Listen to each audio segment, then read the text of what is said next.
we will have presentations.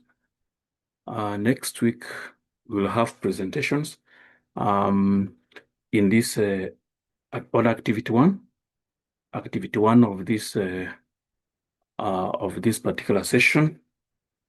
Then you will answer questions, and then the last activity is, I think it is the last activity is it a scenario or a case study? Is it a scenario? Yeah, so you'll also do it, and then I'll use them for if I can get 20 more marks, we'll just remain with one more. So if I get 20 marks from this session, 10 marks from the other session, then we will remain with one session of 10 marks, just 140. I think the exam is supposed to be out of 60. So we want to look at media audiences and reception. And by the end of this session, you will be able to examine the centrality of audience in media text. That audience is very important. That audience is very important in media. It's not just about the channel, the way McLuhan insists. That audience determines a lot. Then discuss the subtypes and audience theory and their relevance. So there are different types of audience theories we are going to look at, and then analyze different aspects of audience reception theory, then interrogate the audience media interdependence and the latter influences and how it influences human behavior and how it influences human behavior. So there is that interdependence between media, that when you produce something, it's not just about your production. You'll want to know the impact it has on the audience. Like when we began, we saw some videos and how wonderful it is for Feni Kerubo, for example, to have more than, in fact, millions of views just within three years. That if your video can have 7 million views, you just know the impact that you are going to have. So according to audience theory, it's not just about the channel. The audience plays a very important role in media. The audience plays a very important role in media. So we begin with the centrality and heterogeneity of the audience. So since the impact of the source is the message, the way McLuhan says, media takes almost non-existent without the audience. Yeah, and without the audience, then your production is useless. Because McLuhan says it is the impact that is the message. It is the impact that is the message. Although he emphasizes the technology itself, but it's the impact. That impact must incorporate the audience. Yeah. And so if the audience is not really interested in what you are doing, then your work has no impact. Then your work has no impact, and therefore, according to McLuhan, there will be no message there. So this section delves into the tenets of the audience theory, their relevance to society, and interrogate the influence of media to human behavior. So the audience is diverse. Generally, you must know that talk about heterogeneity, we are saying the audience is very, very diverse. They are not the same. They are not the same. Just picture yourself in the house this evening. Those of you who stay with your families. There are those who are interested on what is going on the telly. If you go for news, you will discover that the children are not interested in those news. There's also the question of gender. Some ladies are not interested in political messages, and all that. So you will discover that the audience is very diverse. People are not the same.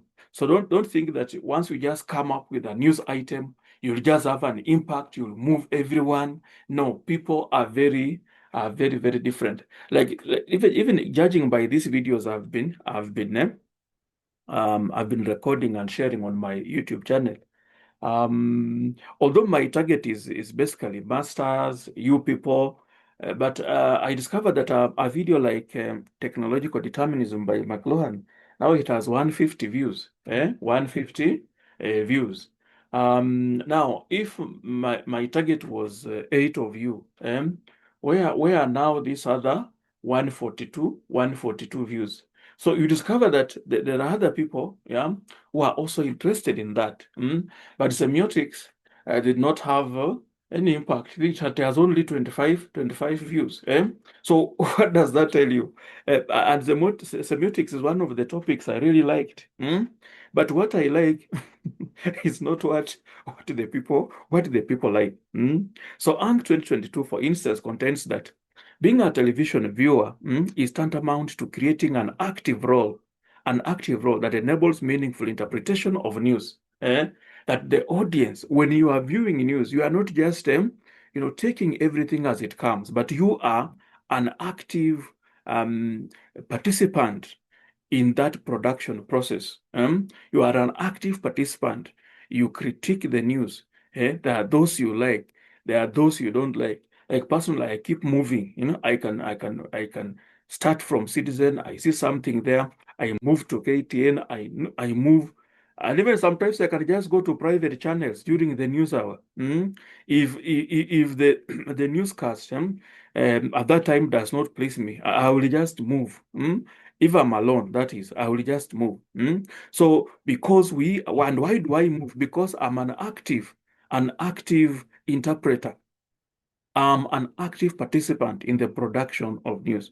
So in this regard, the audience exhibits a difference in the following ways. So these are some of the ways through which the audience exhibits a difference. One, social and demographic segmentation. Social and demographic segmentation. So the audience is primarily fragmented along demographic lines such as age, gender, race, education level, and socioeconomic status. So like gender, maybe I can even ask some of you, and then you can just tell me. So just unmute and tell me, what do you like on television? What do you like on television? What do you like on television? You can just unmute and tell me, and you'll see you'll see the differences. Bob, what do you like? What do you like on television, Bob? And don't run away. Some people are already running away. You don't need to run away. Um, Bob, what do you like on television? Yes, good evening. Good evening. Okay, for me, I like watching the documentaries. Uh-huh. Documentaries, you see. Uh-huh.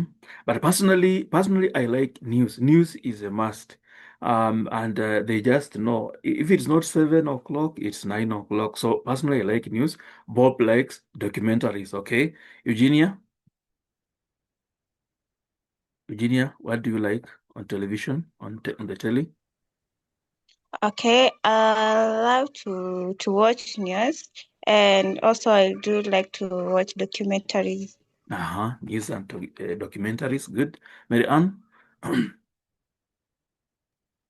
I like reality shows. Mm-hmm. Just look at how different we are. You see, what Mary Ann likes, I have never even thought of it.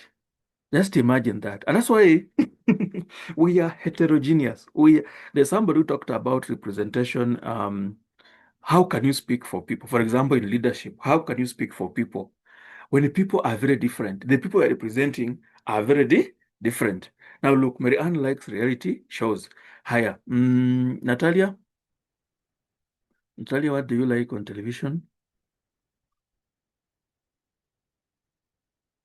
Natalia, you are not in the right place.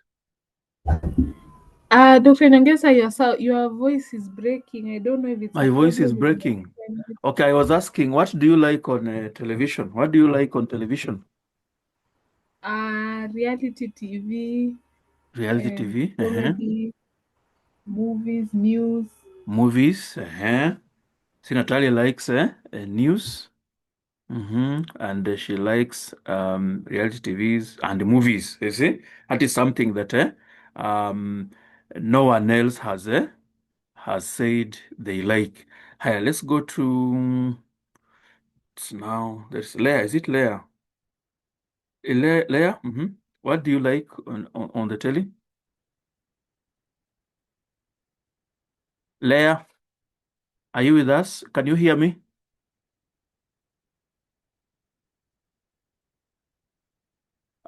Is my voice breaking? Hello? Hello? Your voice is fine. I can hear you okay right now. I Okay, think okay. there was just a problem with the internet. Thank you. Thank you. Okay. It's like Leah cannot, she's having connectivity issues, I think. Faith, what do you like on television? Faith Ndano?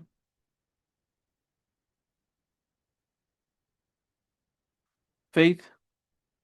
Hello? Faith, can you hear me?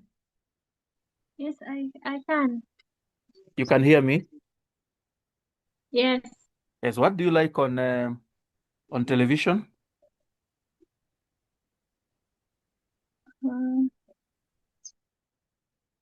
All right. Even if it's I not television, don't know what you are talking about. pardon? I wasn't in class. I don't know what you are talking about. Yeah. No. Just tell me. Just tell me what do you like? What do you like on television? Don't worry. Just tell me what you like on television. What do you like when you? Okay. Even your phone. But because these are changing, it's not just about television. Even your phone. What do you like when you go to your phone on your social media? What do you like? Like TikTok videos. Yes, TikTok videos. Personally, I don't like TikTok videos. But there I'm on TikTok, but for the last 3 months, I've not been there. You can see how different we are. So we're just talking about heterogeneity of the audience.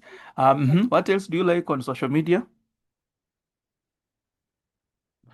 Do you have a Facebook account, Faith?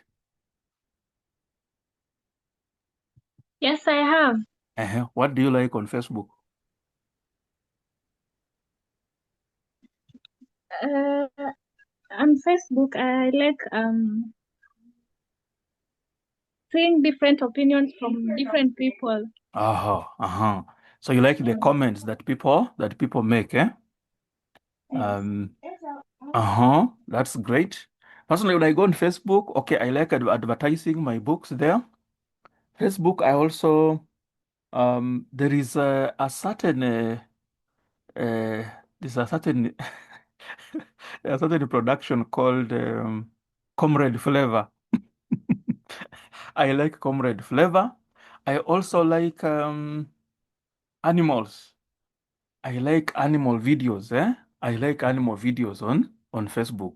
So you can see people are very different. So that is Faith. Thank you, Faith. Who has not spoken? Who has not spoken? If you have not spoken, this is your chance. I think Leah, we must have lost Leah. Sarah, you have not spoken.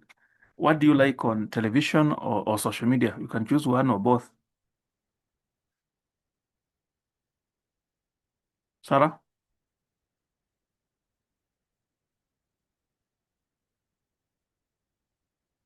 Sarah, can you hear me?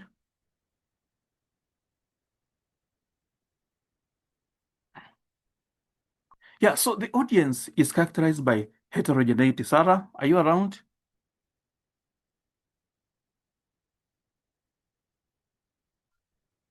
So the audience is very different, yeah. Like those of you who stay with your families, you see the tastes of the children. So a friend of mine who told me, he had to buy another television because he had 3 children and they just took over the television, watching what they loved, of course, cartoons and others. And so he could not. And anytime he could try to watch news or whatever, they will cry. They will cry foul. They will cry. And so what he did, he had to buy another television for the adults. So you can see, the audience is not the same. So Smith 2017 defines segmentation as a process of grouping audience into small similar units for effective communication, particularly using advertisements. So when you are designing some of these things, ensure you segment the audience, specify the audience. Like personally, I like adult audience. I rarely write for children. Even my novels, most of them are for adults. I don't write for children. I'm just that way. Personally, I like struggling with the complex ideas. And so if you try to, to make me write for children, it's very difficult for me. So define your audience. Define your audience very, very clearly. So children will mostly be interested in cartoons and educative content with the guidance of their parents. Feminine gender, most feminine gender, what is their interest? So gender also determines. You will see most men, they really like football. The majority of football fans are men, and it becomes so serious that some of them they can even sleep outside there for 2, 3 days just watching football. That's not something you'll find in most ladies. That's not something you'll find in most ladies. So gender also determines um, what we love. Yeah. So look at this picture. For example, look at this picture. So yeah, somebody can tell me. Yes. Uh-huh. Somebody can interpret this. I think these are gentleman and a lady. What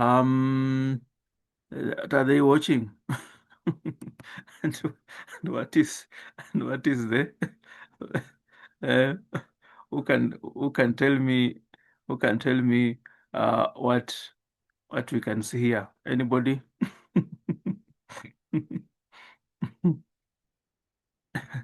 Natalia? Yes, interpret this picture.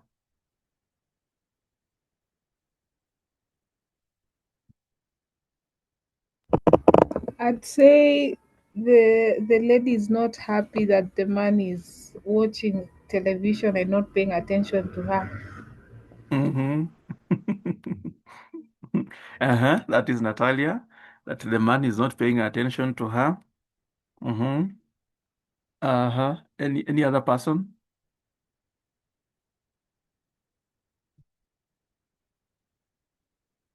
Any other person? Faith?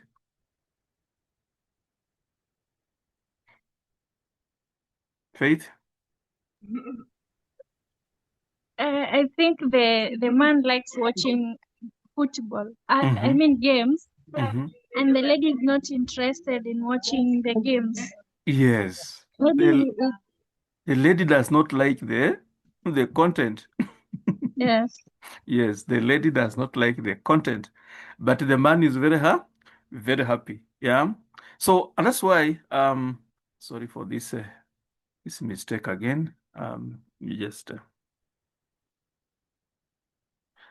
and that's why always be sensitive. Always be sensitive. So that you can watch your program.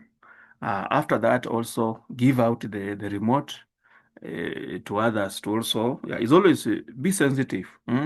Some of the things you like, you know, like personally, I also like history documentaries. Yeah, yeah, but some people don't like them, so you have to be sensitive, so that you also give other people, you know, their share. You give them space to enjoy what they love. So people are not the same. The audience is very diverse. Then you have what called psychological and cultural filtering. Yeah. So people have psychological differences and different personality traits, motivations, and pre-existing knowledge, which act as filters. Which act as filters. So all of us have a cultural background. We have grown up from certain families. Yeah. This is what we believe. That is what we hold dear. Yeah, so more importantly, cultural background, yeah, and religious beliefs, and religious beliefs. Also political orientation, like in Kenya, you'll discover that certain regions, there is the way they vote. So, like one time, we used to watch news, and anytime Raila appeared, the news, somebody would just, go into an outburst, a very, very severe tantrum. Huyu mjinga huyu. Something like that. And you see now, it's also unwise to say that because if it's a public place, there are people who like him. Yeah. So what you do, just keep your prejudices, keep your prejudices away from the public domain. So be sensitive to others. You don't need to, to say that. And there are people who like you. Yeah. So cultural, religious beliefs, like there are two novels I'm teaching in first year. There's one called God Dies by the Nile. It has a lot of psychological material and adult content because the writer is trying to use taboo words to fight a patriarchal oppression. And then another one by Ngugi is just political. So when I gave out two questions to first years, and I discovered that most Muslims and Christians decided to pick a grain of wheat because they not like the taboo words in God Dies by the Nile by El Sadawi, Nawal El Sadawi. Yeah. So religious beliefs determine, the content we consume, and the cultural background. Like most people from rural areas, they don't like a kind of dressing that, especially among women, yeah, which is a bit, maybe short skirts and all that. Yeah, they don't like that. So if they watch news and they see such things, they will just move, because of where they have grown up in the rural areas, where decency is marked by a long dress and all that. So cultural background, Muslims will not like to see pigs, and all that. The audience is diverse, and diversity is determined by those cultural filters. So according to the reception theory, a message encoded with a dominant meaning can be decoded contrary to an audience whose cultural position compels them to reject the producer's ideology. Yeah, if you try to like the 7 days, especially those 2014, anytime Uhuru came on the screen, like especially in the western part of Kenya, we never used to watch. Yeah, whenever we saw Uhuru come on the screen, we would just change. Yeah. Until the time he had a handshake with Raila Odinga. That's when people started now watching the news. So you can see it is as serious as that. Yeah. Some people are so fanatical and so serious about certain content. Yeah, about certain content.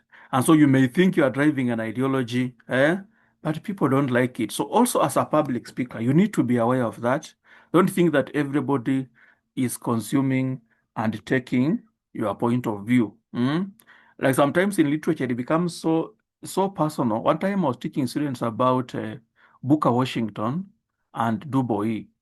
Booker Washington talks about the need for industrial education, and Du Bois talks about the need for academic education. So the two people argued in the 20th century, in the early 20th century, and Booker Washington seems to have sometimes a lot of following from people who like practical skills. So I tried to teach the class, and I thought I had persuaded them that Du Bois was right, because by 1920, most Black Americans rallied behind Du Bois, because according to Du Bois, academic education produces leaders, but industrial education only produces workers to nourish industries. And in a polarized environment like United States, if you just serve the industries, you'll just become servants of the white race. And so he insisted that Black Americans must have academic education. And that's why we ended up with people like Luther King and later Barack Obama, who became the first Black president of the United States. So I thought I had convinced my students, but half of the students were so obsessed by Booker Washington until somebody wrote, in fact, they wrote even in the exam, I wanted them to criticize Booker Washington, but they appraised and failed the exam just because of, that kind of belief. Yeah. So even as a lecturer, you may think, or a teacher, what you are trying to place in people, people are getting, but they will decode it contrary according to their personal beliefs. So the audience is not the same. The audience is not the same, and we need to know that. So let's look at now the audience theory. So the audience theory is comprised of a number of theories. Yeah, there are a number of theories that come under this. So it's not just one, and one is the hypodermic needle theory. The hypodermic needle theory. So this theory emerged in the 1930s. It posits that media messages are directly injected, just like a hypodermic needle, into the consciousness of a passive and undifferentiated mass of audience. That the audience is homogeneous. That's what they say. And so you just inject the news into the audience and they all take it without questioning. So the media holds uniform, powerful, and immediate effects on behavior and belief. So these people, so under this theory, you believe that when you post a message on our WhatsApp group, everybody has seen it. And after he has seen it, he takes it the way you have, the way you have said it. That is what it is assumed. So historically, it's linked to the study of propaganda during the World War I and World War II, where the audience was very vulnerable and manipulated. So they believe that the audience is something you can just manipulate the way you want, because what you say, it will just be taken as it is. So while largely discredited for failing to account for individual differences, it resurfaces in the contemporary anxiety surrounding highly viral disinformation and deepfakes. So the impact of deepfakes justifies the hypodermic needle theory. Sometimes, especially if you get people who are not well educated, they just take it as it is and swallow it. They cannot distinguish lies from what is true. Yeah, so this is a picture that you just inject. Yeah, you just inject. That once you speak, they just follow. But when you are leading intelligent people, don't think so. Don't ever imagine that. After you have spoken, always give them a chance.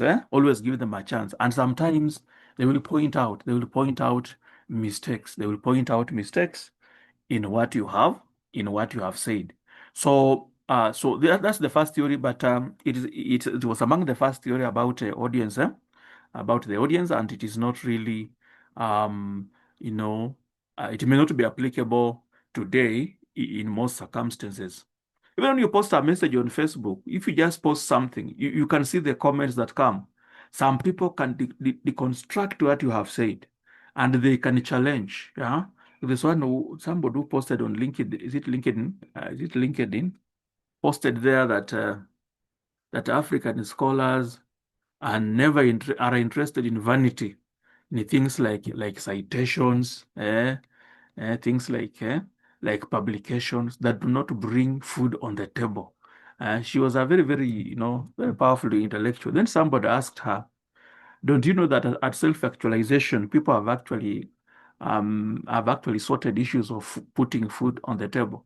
When somebody reaches self-actualization at professorship and all that, they have sorted out food issues. They are no longer interested in food on the table, but they want to serve the community and impact the larger society. Alinyamaza, in fact, she never spoke again. Yeah. So the audience is very diverse. And so before you post something, you have to think, and some people can overturn. They can argue and overturn what you have said. So it's not just about injecting news into a passive audience. So this is a theory that has been challenged. But what's the relevance of this theory? Viral disinformation and deepfakes. Yeah, very many false claims that spread rapidly across social media.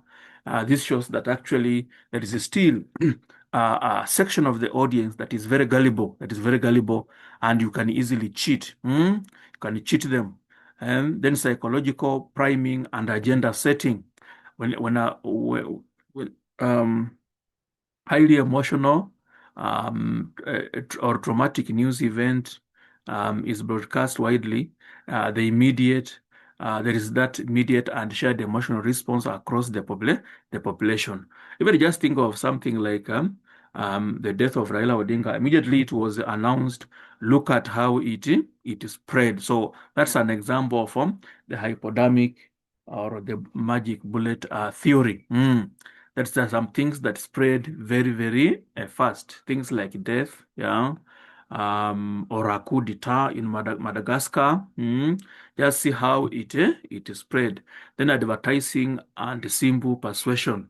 In a political campaign, ads and simple product advertising, they are repeated with high frequency exposure to ensure that the message moves very fast. So in advertising, this theory is also applied. But in advertising, don't think that once you advertise, everybody has seen it. Yeah, don't just think that everybody has taken it.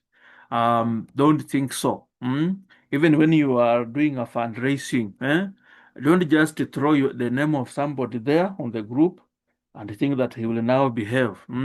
First of all, you need to call them individually. Call them individually before you add them to the group. Otherwise, if you just add them without consulting them, they can just ignore your thing. So people are different.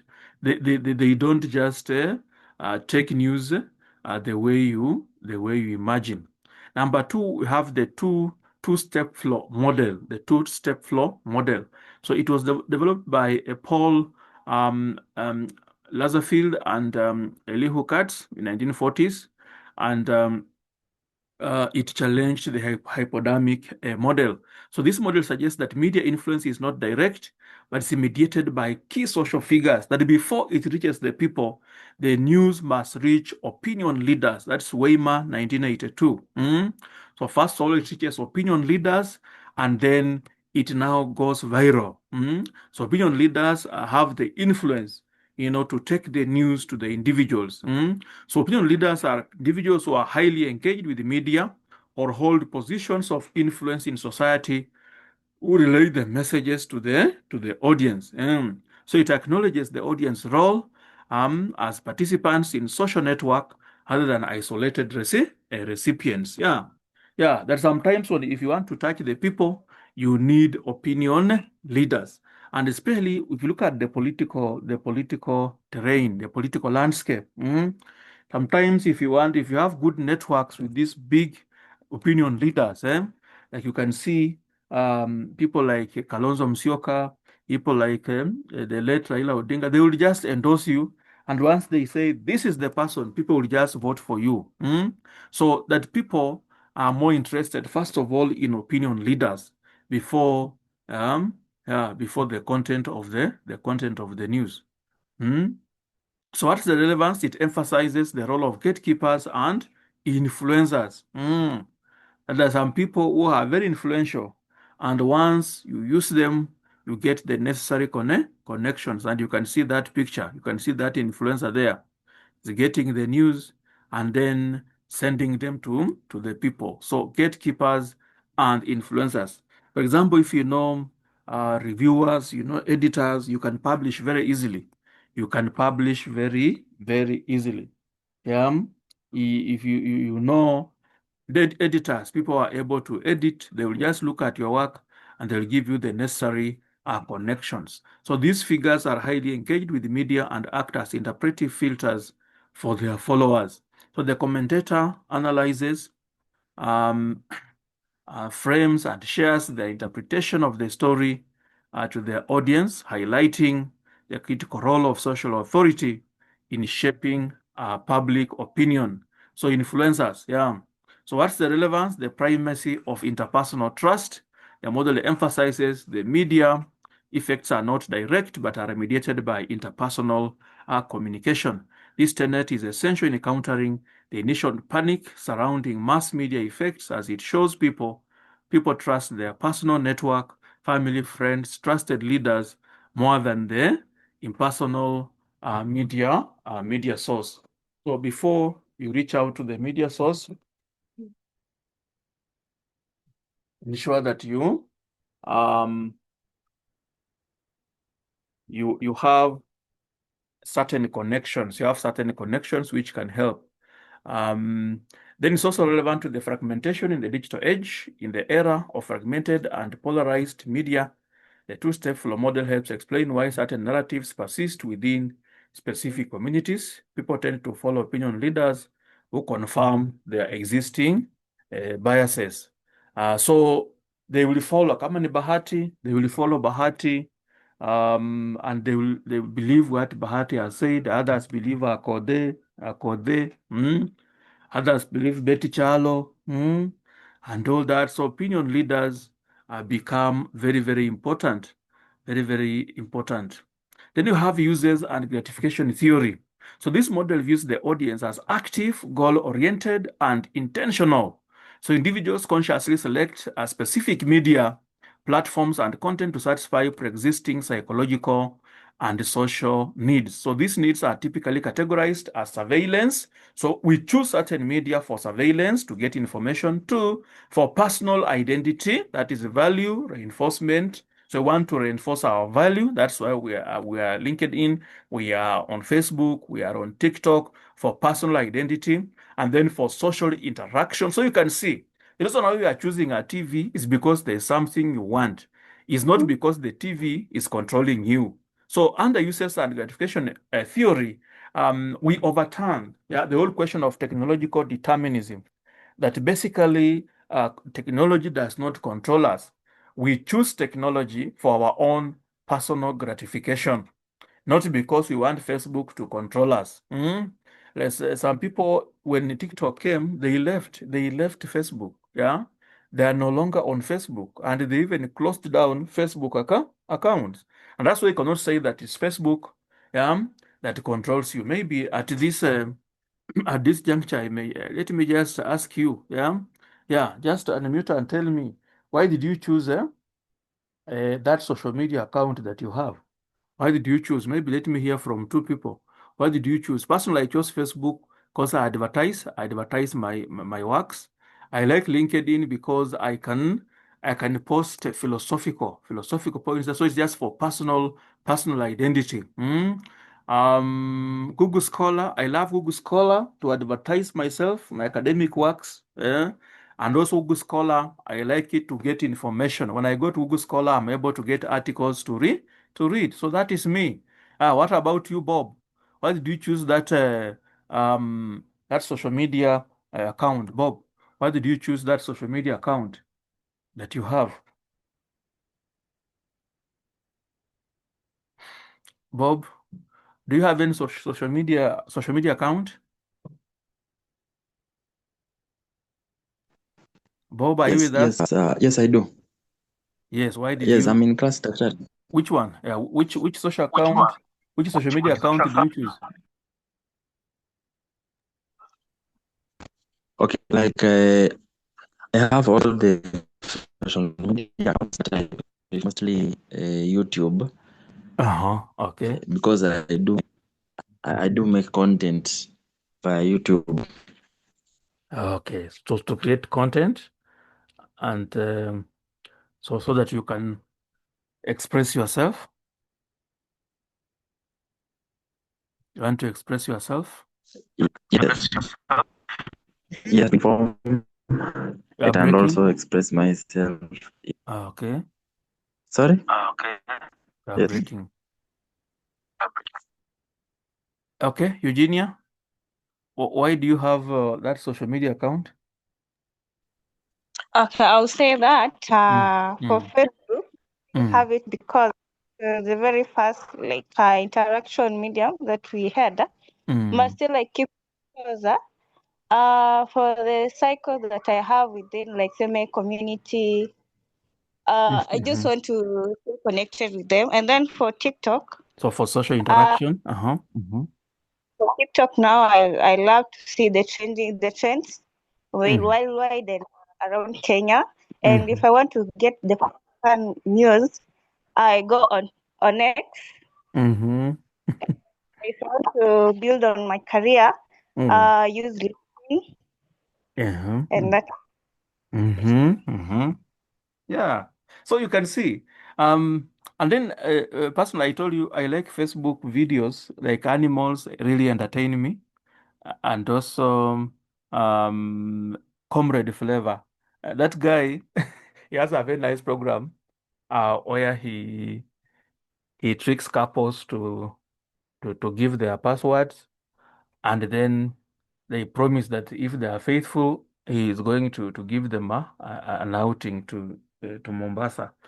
And once they release their privacy, actually, you discover that one of them is cheating. Mostly, there is one who is cheating, and the program teaches me a lot about how sometimes we can use technology to cheat, and especially families. So to me, I learn a lot from Comrade Flavor.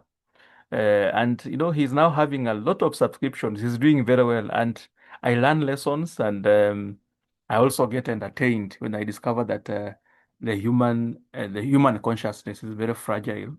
It cannot really be trusted as such. So I learn lessons. So you can see, so we choose, and so like entertainment, you can just choose to watch a football match on TV to entertain yourself, and that is gratification. So it's not really about about and if one does not please you, you can close it down, you know, and go elsewhere. And you can see now the way television is being rivaled. There is now a lot of competition, and it's not just about television. You can just use your phone, and you go on YouTube. Like nowadays, televisions used to have a lot of these decoders from Star Times and all that. And people have just chosen to leave them. They just use YouTube. And so, as a media station, if you don't have a YouTube channel where you have live news, nobody will be interested. Nobody will be interested because with Wi-Fi, somebody can use it to do many other things than if you just have a decoder which you are subscribing and you only use it on television. So you can see that even a phone, you can get news there. The way, is it Eugenia who has said she can just go to X and finds the news that she wants. So things are really changing. Mambo ya kununua TV yataanza kuisha tu as technology as technology moves. But the user has a role. So we in 2015 contents that factors such as adherence to norms, changes in lifestyle and fashion and audience, curiosity, etc., motivate people to consume media. Motivate people to consume media. So some people just like fashion. They will just go there to look for fashion. Yeah, to look for fashion. So look at this. Look at now this. This. Yeah. They have chosen. So they have chosen user gratification. User gratification. Look at the gentleman. He still loves his magazine. He will, and he is gratified by the magazine. Yeah. And then this lady must be watching some beauty. Yeah. Some beauty context and all that. So people choose media to gratify themselves. You choose to gratify. So as an audience, we have a role. That's what this theory says. We have a role. It's not that media really controls us. For example, if you discover that maybe, like when I was a student, I discovered that the TV was disrupting me a lot. And even I had a smartphone, and then I just did away with it and bought Kambambe because it was disrupting me a lot. So, like not 19, between 2014 and the 2018, I had no smartphone. Yeah, because I just wanted to concentrate. So that's what I'm telling you. A user can dictate a lot because I was doing my master's, I was doing a PhD, and I did not want a lot of disruptions because I discovered I was really getting hooked up and it was wasting my time. So I just operated with my computer na kambambe. Unaona? So a user can even reject a media. Security, we are not just passive. We are not just passive. So this theory says we also have a part to play, and we can even say no to certain media. So what's the relevance? Bridging the gap with the new media engagement. Users actively select their platforms not just for content consumption, but for personal identity. You can choose to create your name. You want to become an influencer in a certain area. So you can just pick TikTok or you use LinkedIn and you brand yourself. You brand yourself. So you have an active role, not just for consumption. If you have it's called what? A blog. Yeah. You can have a blog and you come up with your own topic where you communicate to your all to your followers. So that is not just consumption. Eh? You want to express yourself. And then social integration. Yeah. You want to connect with others, not because you wanted to consume. That's why you can see people are moving away from mainstream media. Because it has a lot of rules, and a lot of gatekeeping, which sometimes denies you a chance for self-expression. Number two, explaining media choice in saturated environment. So user gratification is crucial in understanding why individuals choose specific content from the nearly infinite options available on the internet, streaming services, social platforms. So it proposes that media use is driven by audience seeking to satisfy specific social and psychological needs. There are certain needs we want. So when you go there, it's not just going to consume, but there are some things we want. The reason why I love a YouTube channel is because I want to reach out. I have very big classes. And sometimes when I speak, they may not hear me. So when I place that content on the YouTube channel, they will follow it up later, and it assists me to teach. So there are certain things we want. There are certain things we want. Facebook, I like it for advertisement. I like Facebook for advertisement, and also it is very casual. Facebook, you can actually make jokes and all that. And then you may want also relationship building and all that. Then number three, countering technological determinism. So this particular theory counters technological determinism by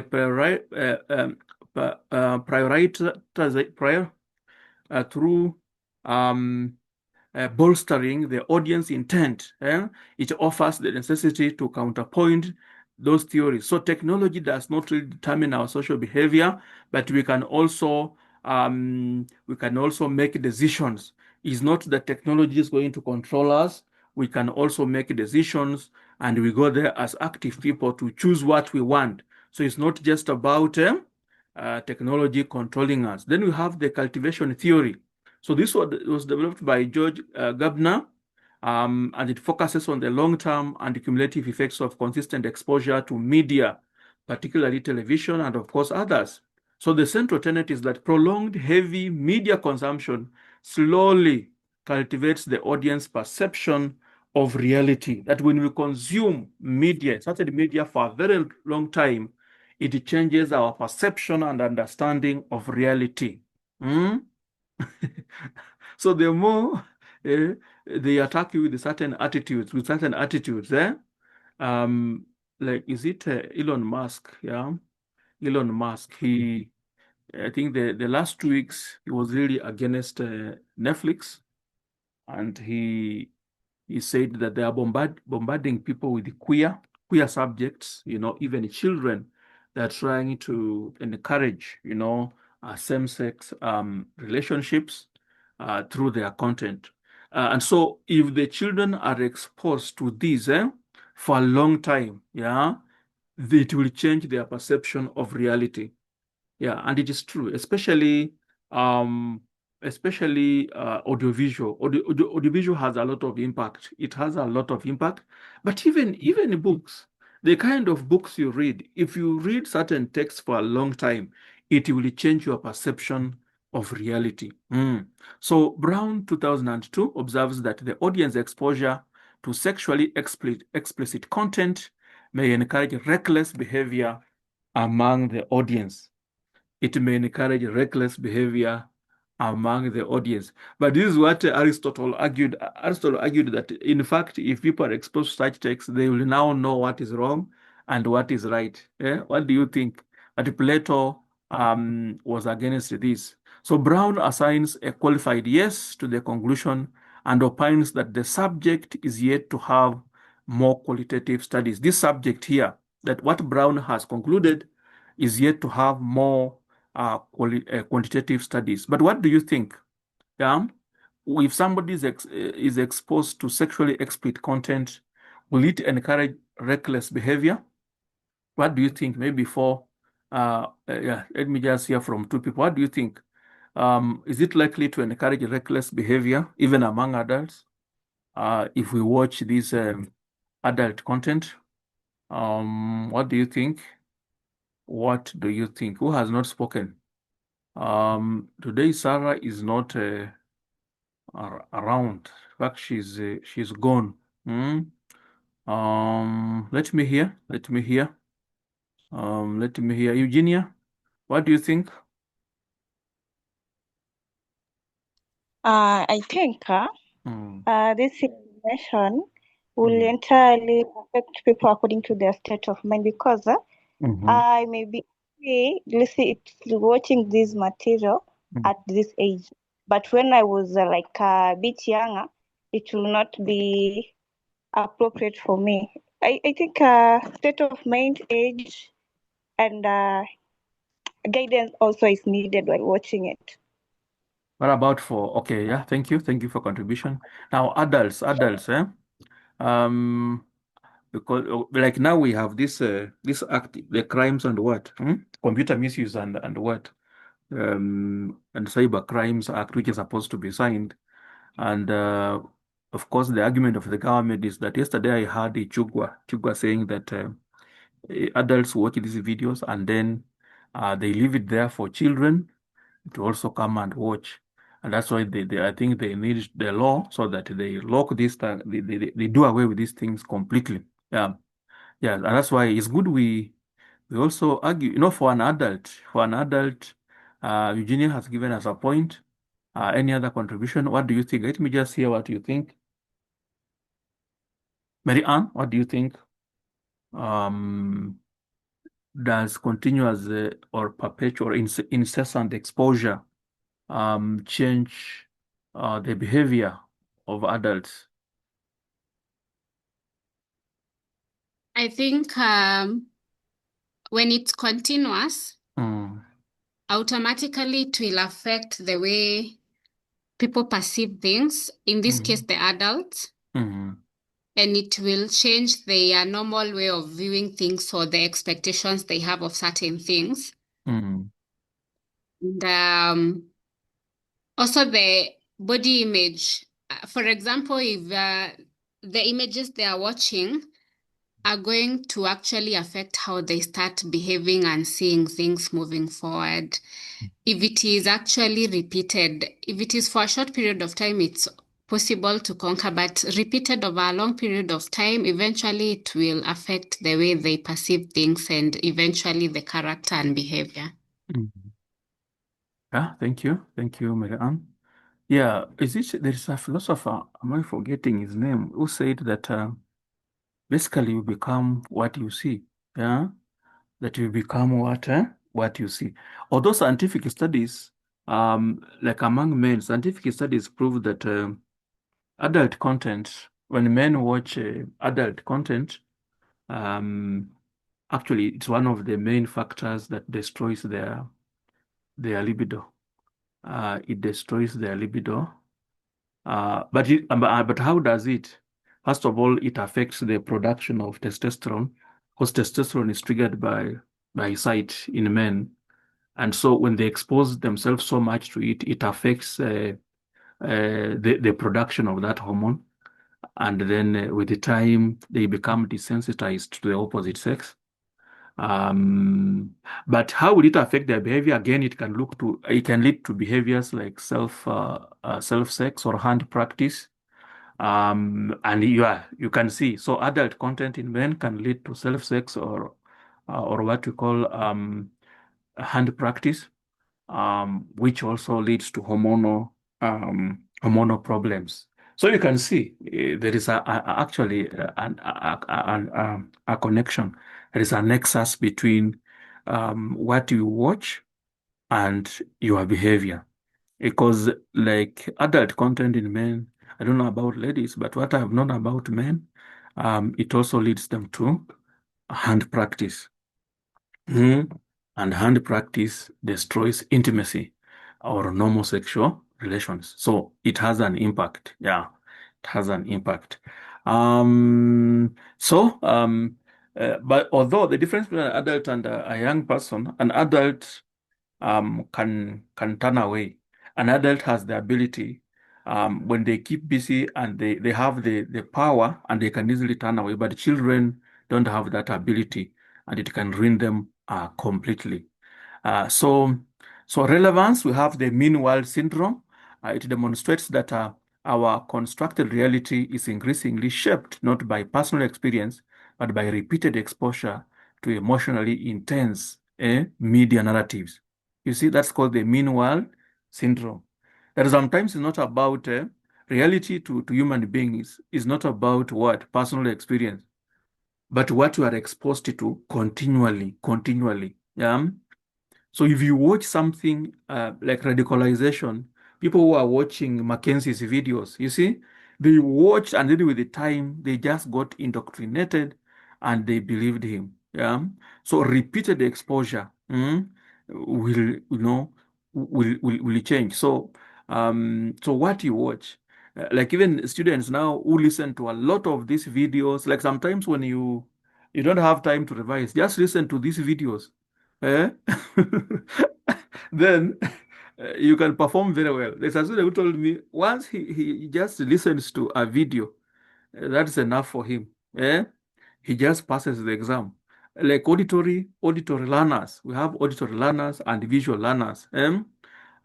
So it will change. It will affect the way you behave. That's called mean world syndrome. Then you have normalization of stereotypes. Yeah, media persists with certain narratives, and it can normalize. It can normalize certain stereotypes, be it gender stereotypes. If they are repeated, yeah, through media narratives, and then they will be normalized. They will be normalized. So it can help people, it can make people to accept fictional representations as factual indicators of real world. Like for us in literature, if you read out of literature, you will start thinking that those stories are just the truth. Yeah, you can believe that it is true. It is true. Yeah. So so narratives can they can make people, like I've just told you the way even Mackenzie was able to convince people. So even stereotypes, be it if they're whether they are class stereotypes or gender stereotypes or cultural stereotypes, they can be reinforced through media narratives. Media narratives, they can be normalized. Then we have what we call binge watching. Binge watching, an entire season of show with consistent themes, be it extreme wealth, moral ambiguity, constant surveillance, rapidly increases the dosage of the cultivating message, potentially leading to faster and more intense cultivation effects on the viewer's immediate perception of social reality. So we just watch a lot of things about maybe violence in Muranga, you will believe. And you by 5 p.m. you will be at home because you believe that in Muranga by 8, there is a violence, So media narratives can make people believe, yeah. Like there are somebody who told me, you cannot walk from Muranga University of Technology to town by 7 p.m., and yeah, but personally, I do. I do. Sometimes I've come from Nairobi and just come at, in fact, 2 a.m. and walked safely to my residency. So it's just what you believe. And media can reinforce such kind of narratives about people, including even ethnic stereotypes. Media can reinforce them. And binge watching, if you do a lot of watching of something, then you will be cultivated into that, and you will believe even things that are not right. Yeah, so that's the end of my presentation. And I've said, so next week we have presentation activity 1 and the last activity. Now, last activity, you will just do it. You will just do it and I will mark. I think it is a scenario. It is a scenario. And then the first activity, I would like you to make a presentation and then write a paper. So I think this one should be out of 20. The scenario is out of 10. And then I think presentation and answer is 5. So that I get 20 marks. The first cut was 10, so this should give you 20. Then I'll just have the last one. The last one will be out of 10, so that we have a formative assessment of 40. I want to have the marks. I don't want the assessment to be generated from all activities. That is too bulky. All activities, that is too bulky for you. I don't want that. I do not want that. Yes. So any question? Any question? If you have any question, it is your time.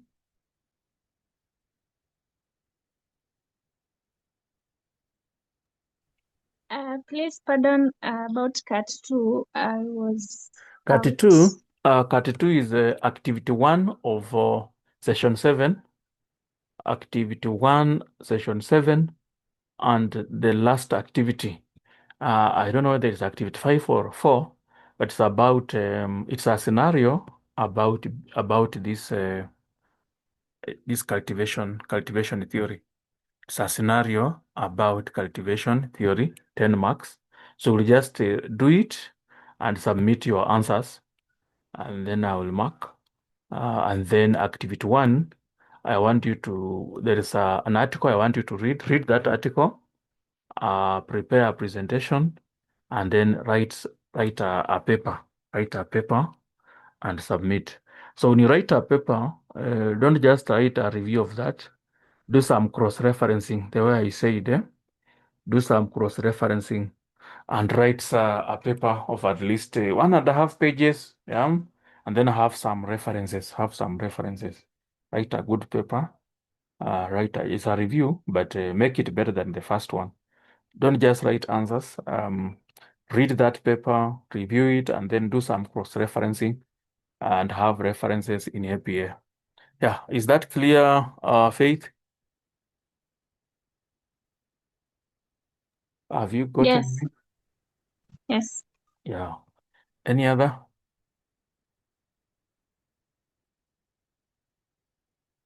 So we have 3 sessions. Is it 3 sessions left? Session 8, 9, and 10. This is called, it is not online. It's not fully online. Your course is not offered online. It's not fully online. It is called what? Who can remind me? It is not fully online. Mode of delivery. It is mpaka nimesahau, sijui ni kuchoka. Yeah, so the exam will be face-to-face. So ensure you come and do the face-to-face exam. So if you have nothing else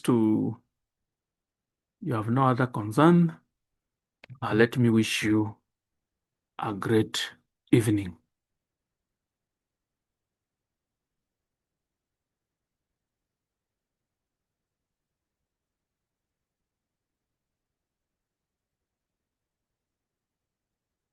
Ensure you sign the attendance.